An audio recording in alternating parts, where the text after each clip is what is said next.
All right, so I just wanted to make a real, I guess, basic video. Um, been a lot of people getting really upset over some of the posts that I've made, and I just wanted to speak out instead of writing because I feel like I can convey more easily through the process of communicating from my heart through my words verbally. That being said, I just want to give a little background. I'm a theology graduate and a former pastor, ordained pastor, and basically in the church I saw a lot of problems, most of which were problem with roles within the marriage, the roles of the husband and the roles of the wife, and basically all that went into that were basically men and women were both negating their roles and not operating within the function of which Torah commands. Torah is about order, structure, function. And when we operate outside of order and function, and we operate in roles that are not assigned to us, we are involved in witchcraft. 1 Samuel 15:23 tells us this. So anytime we're breaking the law, we're changing the order. So what I want to say is that one word, well, before I even get into that, I'll just give you a bit of my past. I used to be a very passive man, and basically was under the assumption that if mom ain't happy, ain't nobody happy. And this does nothing more than to bring grief into your home, bring disappointment, dissatisfaction, a lack of respect. And there's nothing respectful about a man who will not lead in his home. And I say lead in the sense that there are times that we have to make decisions that not everybody's going to like. They're not going to be popular. And we have to be able to stick by the truth no matter what kind of blowback there is. And we always do these things in love. We lead in love. And we make decisions based on love, based on the truth, what the Torah says. We make those decisions for our family as we are led by our head. And basically, before I figured this all out, I used to complain a lot about how my wife didn't do this and my wife didn't do that, and my wife wasn't loving to me. She was hateful and disrespectful, and she didn't do this and didn't do that. And I figured out that Yahweh was speaking into my heart and saying, what about you? I want to change your heart. Because when I change your heart, the world around you will change. And the way that you see and the way that you react to that world around you will begin to change as well. And the key is not necessarily the world around you. The key is always in what can I do to straighten my path. I need to walk on the straight and narrow path. And when I do that, then the world around us radically does change. And the way that we see the world around us drastically changes. We can become comfortable in the uncomfortable. We can be comfortable with people being uncomfortable with us. And yes, that even means your wife and your children. There are times that we have to make decisions that are best for our family, even if that means that there might be some blowback. But I can honestly say that women are not happy in a home where the man negates his duty to lead.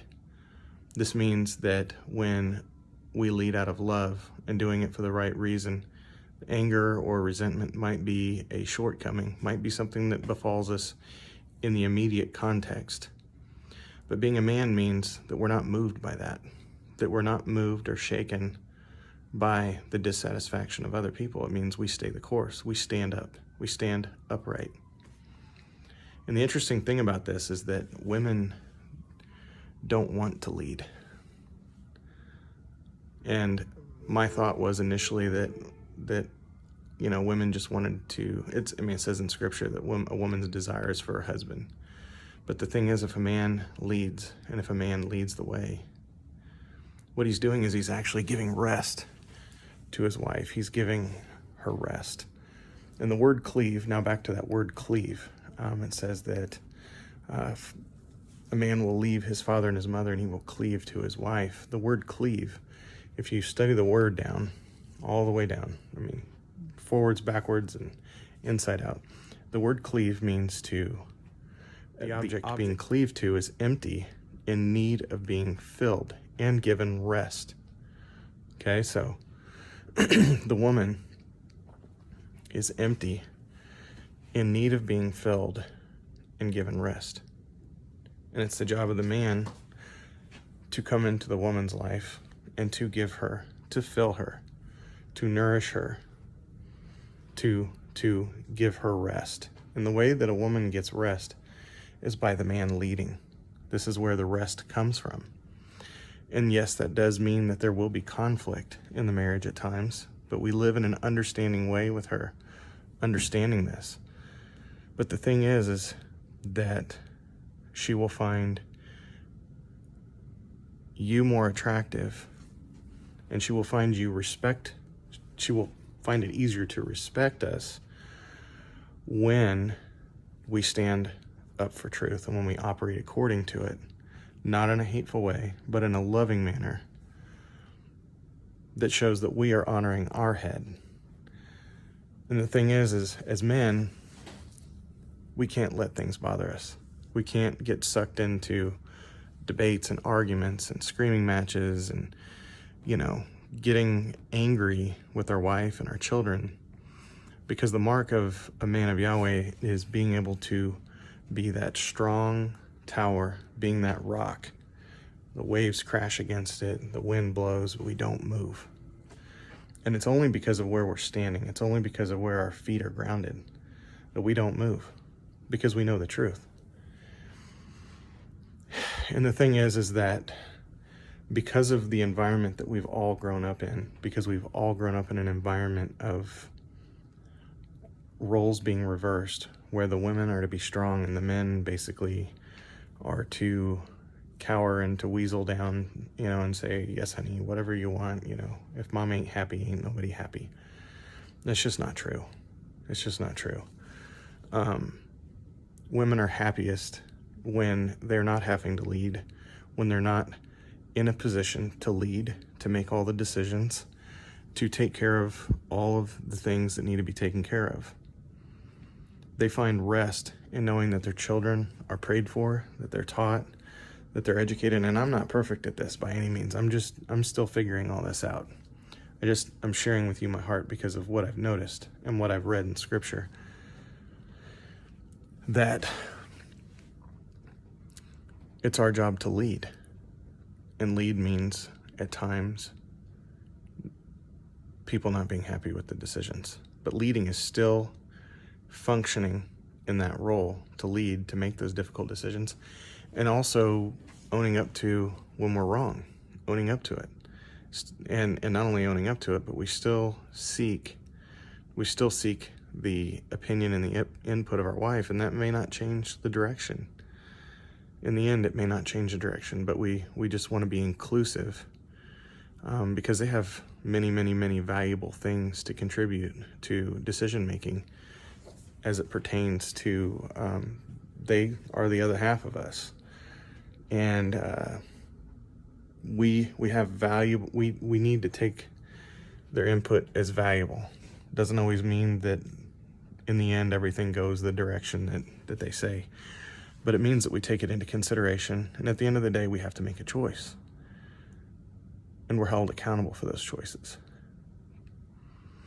But the thing is that there are a lot of sexless marriages because the man is not leading, because there's nothing respectful about a man who doesn't lead. It's hard to find that attractive. It's like a man, there's an intruder breaking into your house in the middle of the night, and you say, roll over and tell your wife, say, I think there's somebody in the house. Will you get the gun and go check and see what's going on? I think somebody's in the refrigerator. I mean, I'm just saying that it's attractive to a woman for the man to lead and to take charge. And we need to be giving them rest, and we need to be praying for them and teaching our children and instructing our children, instructing our family, and not taking a back seat to this and letting the enemy in our homes. And I have already addressed in the post that women are to submit. That's very true. And we're all held accountable for our own actions. That being said, I have to look at me first. My wife has to look at her first. You got to look at you first. Because your world will not change, whether you're a husband or a wife, unless you address you first. Remove the plank from your own eye. Then we begin to see our spouses differently because our hearts have changed. So we don't look at our spouses as, oh, he's just trying to control me. He's just trying to put his thumb over the top of me. Or she's just trying to wrestle control from me and she's just being, hateful and spiteful. The thing is, if we address our own hearts, then we can come humbly before one another. I can look at my wife in a way and understanding her past, understanding and knowing the things that she's been through and the things that contribute to her as a person.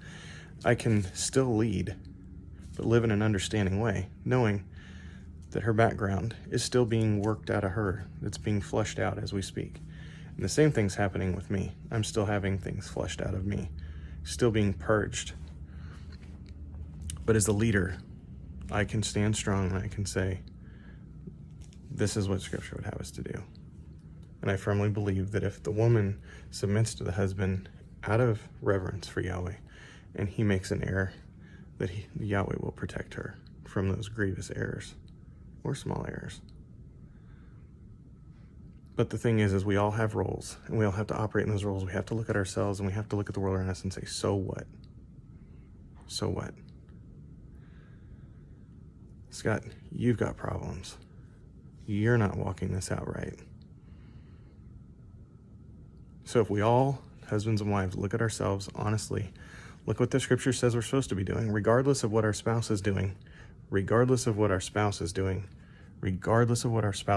say, so what? So what?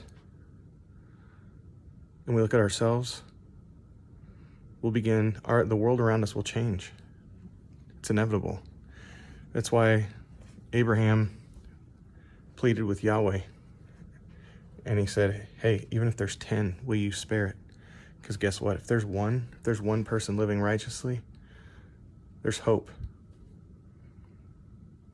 But as long as everybody looks around at each other and saying, you're not doing this right, you're not doing this right, you're not doing this right, we're just speaking curses over our spouses. So when I make posts, and I post to the man or to the woman or to the husband and to the wife or to the children, it's just so that we can look at ourselves. That's it.